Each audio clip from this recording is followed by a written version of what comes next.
Welcome back to a new blog of living in Kolkata diary. আজকে হচ্ছে অশোক ষষ্ঠী, আর আজকে থেকেই শুরু করলাম আবার আমাদের অনেকগুলো দিন পর নতুন একটা ব্লগ। বেশ অনেকগুলো দিন কোনো রকম কোনো ব্লগ দেওয়া হয়নি, তার কিছু রিজন ছিল, তো যাক সেই রিজনগুলো বাদ দাও। এখন আজকেও একটু প্রবলেম রয়েছে, গলায় প্রচণ্ড ব্যথা রয়েছে, তবুও ভাবলাম যখন ভেবে রেখেছি যে আজকে থেকে ব্লগটা স্টার্ট করব, তখন স্টার্ট তো করতেই হবে। আর এখন বাজছে ঘড়িতে 8টা। আজকে একটু দেরি করেই উঠেছি, কারণ যেহেতু একটু উপোস রয়েছে আর রাতেও একটু ঘুমোতে দেরি হয়েছিল। আর উঠেই দেখো আরেকজন এই যে এখানে খেলাধুলো সমস্ত কিছু ছড়ানো হয়ে গেছে, ফোন টোন নিয়ে সে এখন খেলতে ব্যস্ত।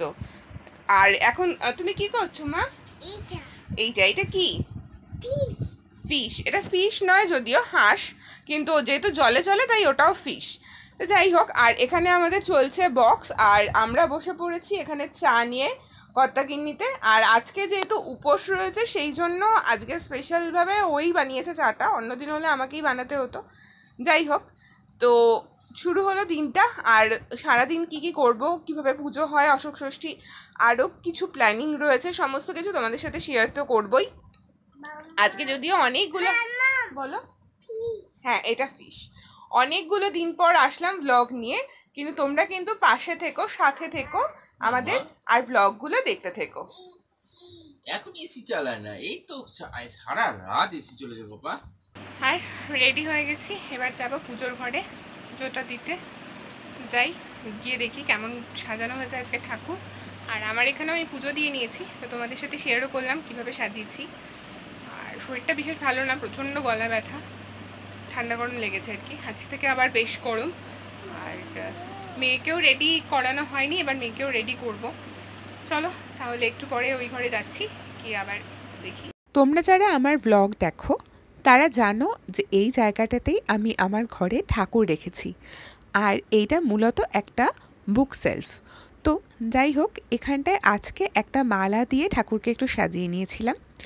আর পুজো টুজো সেরে, পুজোর সময় যদিও ভিডিও করা যায়নি, কারণ মেয়ের প্রচণ্ড দুষ্টুমিতে আমরা কোনো মতে ব্রতকথা পড়েছি।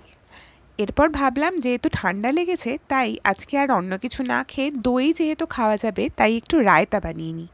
চলো আজকে সেই রায়তাটা কিভাবে বানালাম সেটাই তোমাদের সাথে শেয়ার করি। রায়তা বানাতে আমার কাছে ছিল, ফ্রিজে ছিল শসা, টক দই আর বিট নুন এবং চিনি, সব নিয়ে শুরু করলাম আমার কাজকর্ম। প্রথমেই টক দইটাকে ঢেলে নিলাম হচ্ছে একটা বাটির মধ্যে। আর আমি তো অত্যন্ত সাবধানী এবং খুব ভালোভাবে কাজ করতে পারি, তাই দেখো কেমন একটা বিপদও ঘটালাম। যদিও বিপদ না, ছিটকে ছাটকে সমস্ত কিছু নিজেরই কাজ বাড়ালাম। যা হোক, এটাকে পরিষ্কার করে নিয়ে এবার একটুখানি দইটাকে ঘেটে নিচ্ছিলাম চামচ দিয়ে। দইটা ফেটানোর পর তাতে অ্যাড করলাম চিনি আর নুন। আর খুব পাকাপোক্তভাবে আমি এখনও ভিডিও করতে শিখিনি বলে নুন অ্যাড করার সময় সেটার ভিডিও করার কথা মাথা থেকে স্কিপ করে গেল। যাই হোক, চিনিটাকে অ্যাড করে নিয়ে, আর তার আগে নুন অ্যাড করা হয়ে গেছিলো, এবার চামচ দিয়ে সেটাকে ভালোভাবে নাড়াচাড়া করতে শুরু করলাম। একটু নাড়াচাড়া করার পর এবারের পালা শসাটাকে একদম গ্রেট করে এর মধ্যে দেওয়ার। অন্য সময় হলে হয়তো পেঁয়াজও অ্যাড হতো, কিন্তু যেহেতু আজকে নিরামিষ এবং আজকে উপোসের দিন, তাই জন্য শুধুমাত্র শসাটাকেই আমি একদম গ্রেট করে এর মধ্যে দিয়ে দিলাম। শসাটা গ্রেট যতক্ষণে করছিলাম ততক্ষণও কিন্তু আমি বেশ সাবধানতার সঙ্গেই কাজ করছিলাম, কারণ আমার তো হাতে পায়ে লক্ষ্মী, তাই কখন না জানি সেটাতেই আবার হাত পা কেটে বসে থাকবো।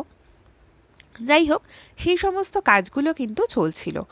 আর ওদিকে আমি যতক্ষণ এই সমস্ত করছিলাম, আমার মেয়ের দৌরাত্ম্য এবং দুষ্টুমি দুটোই কিন্তু আওয়াজ পাচ্ছিলাম যে বেশ পরিমাণে বেড়ে গেছে। কারণ সামনে মা না থাকলে যা হয়, এই দেখো শসাটা বারবার হাত ফিসলে পড়েই যাচ্ছে, কি জানি পুরোটা কমপ্লিট করতে পারলে হয়।